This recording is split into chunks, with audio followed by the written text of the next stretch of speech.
Bonjour, je m'appelle Émilie Raymond, je suis conseillère syndicale au CERN et aujourd'hui, je vais vous présenter les étapes suivant un accident de travail.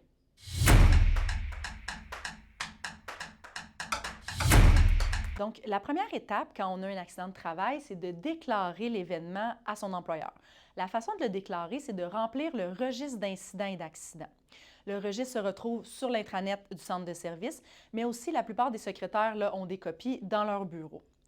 Après avoir rempli le registre d'incidents et d'accidents, la façon d'ouvrir un dossier à la CNESST et de faire une réclamation, c'est d'avoir une visite médicale, donc avec un médecin. Un physiothérapeute, un ostéopathe, ça ne peut pas remplir les documents nécessaires à l'ouverture d'un dossier à la CNESST.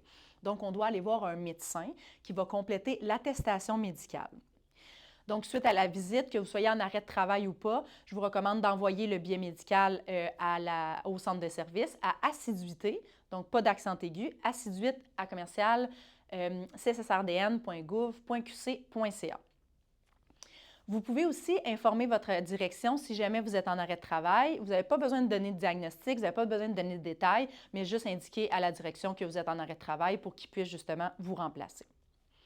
Suite à ça, vous allez devoir remplir la réclamation du travailleur. Donc, c'est un formulaire qui se trouve facilement sur Internet, réclamation du travailleur CNESST, où vous allez justement décrire qu'est-ce qui s'est passé, puis ça, justement, ça va ouvrir votre dossier à la CNESST.